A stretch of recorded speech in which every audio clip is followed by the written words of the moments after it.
Olá, hoje a nossa aula o tema vai ser um pouco sobre Maria, uma mulher de convicção. E a escritura base é Lucas 1, a gente vai ler do 26 até o 38. Diz assim: No sexto mês, Deus enviou o anjo Gabriel a Nazaré, cidade da Galileia, a uma virgem prometida em casamento a certo homem chamado José, descendente de Davi. O nome da virgem era Maria. O anjo aproximou-se dela e disse: Alegre-se, agraciada, o Senhor está com você. Maria ficou perturbada com essas palavras, pensando no que poderia significar esta saudação. Mas o anjo lhe disse: Não tenha medo, Maria. Você foi agraciada por Deus. Você ficará grávida e dará à luz um filho, e lhe porá o nome de Jesus. Ele será grande e será chamado Filho do Deus Altíssimo. O Senhor Deus lhe dará o trono de seu pai Davi, e ele reinará para sempre sobre o povo de Jacó. Seu reino jamais terá fim. Perguntou Maria ao anjo: Como acontecerá isso, se sou virgem? O anjo respondeu, versículo 35: O Espírito Santo virá sobre você, e o poder do Altíssimo a cobrirá com a sua sombra. Assim, aquele que há de nascer será chamado Santo, Filho de Deus. Também Isabel, sua parenta, terá um filho na velhice. Aquela que diziam ser estéril já está no seu sexto mês de gestação, pois nada é impossível para Deus. Respondeu Maria: Sou serva do Senhor. Aconteça comigo conforme a tua palavra. Então o anjo a deixou. Então a gente vai estudar esse episódio na palavra de Deus e a gente consegue, pensando, meditando nas reações, no que acontece, enxergar o agir de Deus e como a gente pode aprender com Maria hoje, né? A gente percebe que ela tem uma reação racional. A maioria das pessoas na Bíblia, quando vê um anjo, elas se amedrontam, paralisam, como foi Zacarias antes, um pouco antes do mesmo capítulo.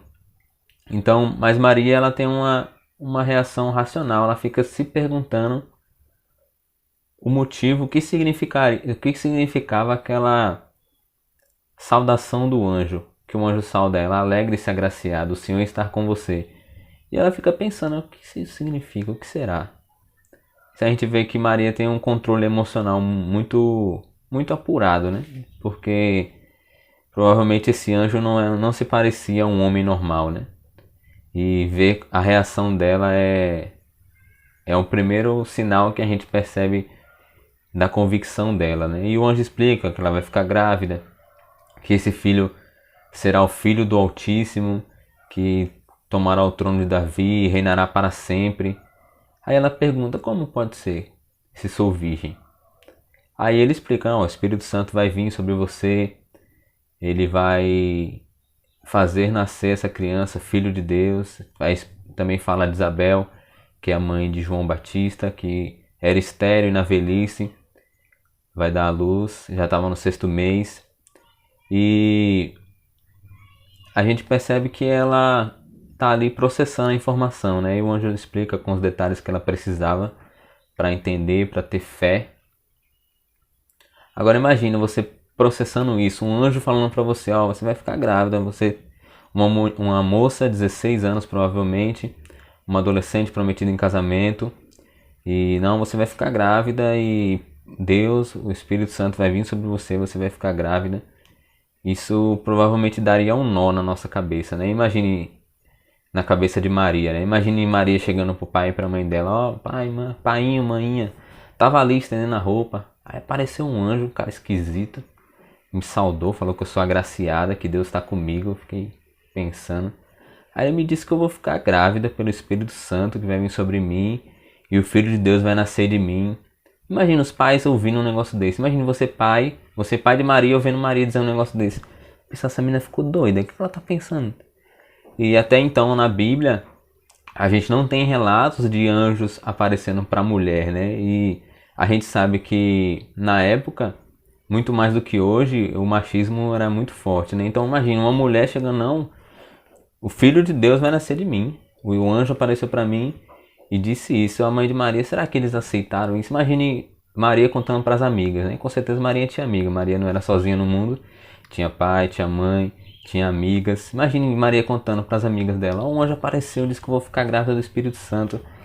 Aí, imagine, será que as amigas acreditaram? Será que a amiga não pensaram? Ixi, ela deve ter feito alguma besteira e tá com essa desculpa agora, dizendo que foi o Espírito Santo. Só, pô, o bichinho de José, um partido tão bom. Mas você vê a pressão que é, não é? Às vezes a gente olha para a escritura e não consegue imergir nela, né? Não consegue realmente entrar na situação e entender o contexto, se pôr no lugar, né, das pessoas, como a gente está tentando agora se pôr no lugar de Maria, processar essa informação, essa missão que Deus deu a ela de gerar Jesus. Isso é algo muito grande, né? Imagina se fosse com você, né? Como você reagiria, né? Deus colocasse uma missão dessa, além de confusa, miraculosa e perigosa, né? Porque na época, se ela poderia ser apedrejada por estar grávida, fora do casamento, e ainda mais apedrejada se dizer para as pessoas que ela estava carregando dentro do ventre dela o Filho de Deus, né? Então os perigos ali que ela corria eram muito grandes, né? O desprezo tanto da família quanto da social e também o perigo, né? A missão que Deus colocou para essa mulher, né? E bem parecido com as missões que Deus dá, né? Para Abraão, para Moisés, para Davi, missões que aparentemente são impossíveis, né? Sem a ajuda de Deus, né? Isso, imagine, se você fosse Deus, será que você bolaria um plano melhor para Jesus vir à Terra? Poderia ser mais legalzinho para Maria, menos dolorido, esperava ela casar, ela poderia ficar grávida sem realmente ser tão exposta, mas o plano de Deus, mesmo com essas coisas que a gente acha que foram no tempo errado, mas não, o plano de Deus é perfeito. Esse era o tempo certo que Deus escolheu para que Maria ficasse grávida, para que viesse Jesus. Mesmo com todos esses perigos, esses riscos, essas variáveis que a gente às vezes olha, puxa, isso aqui está muito complicado, Deus. Se eu fosse o Senhor, eu fazia diferente. Mas Deus, ele é perfeito, né? Ele faz as coisas de forma perfeita, né? E depois que o anjo explica para ela o plano do Espírito Santo que vai vir sobre ela, que vai gerar o filho, explica também da parente dela, Isabel, que já estava no 6º mês de gestação e ela já tinha uma idade avançada.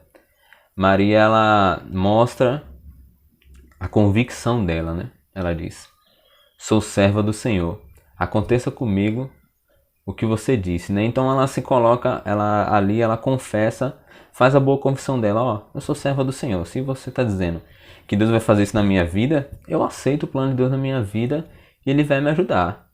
Mesmo com todo esse contexto turbulento, caótico, a convicção dela se manteve firme, né? Provavelmente essa conversa pode ter durado alguns minutos ou rapidamente, a gente não sabe, mas pelas palavras, pelas reações, a gente consegue enxergar o que há por trás, né? Então a gente percebe que Maria, mesmo com todo esse perigo, com todos esses problemas ao redor, ela confiou em Deus, né? Ela falou: ó, se Deus vai fazer isso, tá bom, Deus vai fazer, firmeza, vamos lá, Ele vai ajudar. E da mesma forma a gente pode aprender isso com Deus, né? Da mesma forma a gente pode aprender com Maria, né? A ter essa identidade, essa autoestima, esse propósito de vida bem definido, estabelecido. Ó, eu sou servo do Senhor. O que acontecer comigo está na mão de Deus. O que Deus fizer na minha vida, amém. Eu aceito e vai ser o melhor de Deus para minha vida, né? Ela não estava preocupada com o perigo que ela estava correndo de vida, o risco de vida, as relações sociais que ela tinha ali, desagradar as pessoas, manchar a família dela. Ela podia até perder o noivado lá com José, mas tudo aquilo era pequeno para ela comparado com servir a Deus, né? A gente percebe que nessas pequenas coisas a gente percebe por que Deus escolheu Maria. Porque Deus olhou lá de cima e falou: vou escolher essa Maria, essa virgem aqui. Provavelmente tinha muitas virgens lá na época. Deus olhou assim: vai ser essa aqui, ó, Maria. Vou escolher ela. Por que será que Deus escolheu ela? Eu acredito que Maria já tinha um relacionamento com Deus. Pela reação dela, pela forma como ela lida com a situação. Não é uma forma de uma pessoa que não tem um relacionamento com Deus, que não tem uma comunhão com Deus, que não conhece a Deus e... Não, tá bom, eu não conheço esse Deus, mas vai ser assim, se ele quer... Não, pra mim é bem claro o relacionamento que Deus que ela tem, né? E a gente pode pensar e analisar hoje, como tá o meu relacionamento com Deus, né? Eu tenho me encontrado frequentemente com Deus ou eu tenho fugido dele? Ah, dá um tempo com Deus, deixa ele um pouquinho pra lá, espera passar toda essa situação, aí eu volto ao meu relacionamento com Deus. Será que Deus tem sido o meu porto seguro quando eu tô triste, ou eu corro pro pecado, eu corro pra comida, eu corro pra alguma coisa que vai me dar um prazer? Ou Deus é minha fonte lá de ajuda, de recarregar minhas energias? E o propósito de vida, né? Como Maria, qual é o meu propósito de vida? Será que o meu propósito de vida é trabalhar, é ter um emprego, é ganhar dinheiro, é ser rica, é fazer e acontecer, é viajar? Qual é o meu propósito de vida? Essas coisas não são erradas, mas qual é a essência da minha vida? E Maria deixa bem claro, sou serva do Senhor. E se hoje somos cristãos, que somos servos do Senhor, né? Então ter isso bem definido, porque às vezes as coisas na nossa vida, na nossa cabeça, elas se confundem, a gente troca as prioridades e Deus deixa de ser a principal meta, Deus deixa de ser o meu objetivo principal e as coisas desse mundo vêm e tomam o lugar e a gente quando percebe gastou tanto tempo, tanta energia e às vezes muitas vezes se decepciona e percebe por que eu me decepcionei tanto, muitas vezes porque a gente colocou aquilo além na frente de Deus, né? Na frente do nosso relacionamento com Deus. E da disposição, né? De servir a Deus, de entender, ó, eu estou aqui para servir a Deus, não para Deus me servir. Eu sou filho, mas sou servo, sou amigo, sou criatura de Deus. Então, ver qual é a minha posição diante de Deus. Eu faço exigências para Deus, eu mais peço do que quero dar. Quero servir, ser um instrumento na mão do Senhor, ou quero não, eu preciso das minhas necessidades satisfeitas. É claro que também a gente não pode se negligenciar. Quando a gente está satisfeito em Deus, quando nós temos nossas necessidades satisfeitas, a gente consegue glorificar muito mais a Deus. Só que tem coisas que não são nossas necessidades e a gente quer colocar como necessidade, né? A diferença entre vontade e necessidade. Também é a igreja, né? O reino de Deus. Eu estou no reino de Deus para servir ou para ser servido, para ajudar ou só para receber ajuda. Também nesse caso tem um equilíbrio, porque também a pessoa também não pode só sugar dos irmãos, das irmãs, eu preciso de ajuda, ninguém é coitadinho. Mas também não tem o outro lado, ninguém é super-homem, né? Ninguém é super-mulher que tem lá só ajudar, só ajudar, só ajudar. Todos nós precisamos de ajuda e precisamos ajudar.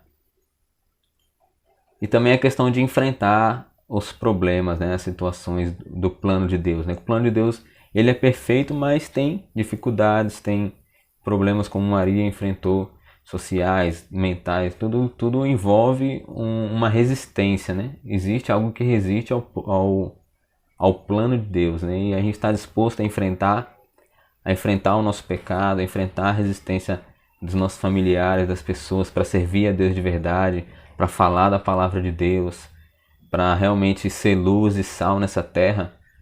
Então essa aula tem muito para a gente pensar, olhar para Maria, olhar para como ela se relacionava com Deus, como ela agiu de acordo com o plano de Deus e quanto ela foi disposta a servir a Deus, a dar a sua vida como oferta para o plano de Deus ser feito. Ela se sentiu honrada e realmente agraciada por Deus por fazer parte, mesmo tendo uma missão tão difícil. Então a gente aprender com ela, né? A ter a nossa identidade com Deus, a ter uma vida direcionada para a glória de Deus, que isso vai fazer com que a nossa vida realmente seja iluminada, né? E não permita que o pecado roube a nossa paz, a nossa alegria, a nossa satisfação, e também não roube a nossa salvação. Ter o nosso relacionamento com Deus realmente forte para enfrentar os desafios dessa vida, para vencer todos eles de forma sobrenatural, de forma que glorifica a Deus, de forma que vai fazer a gente viver uma vida plena e maravilhosa, mesmo nessa terra conturbada, rumo à eternidade. Que realmente Deus nos dê essa firmeza que deu para Maria. Toda a glória seja dada a Deus.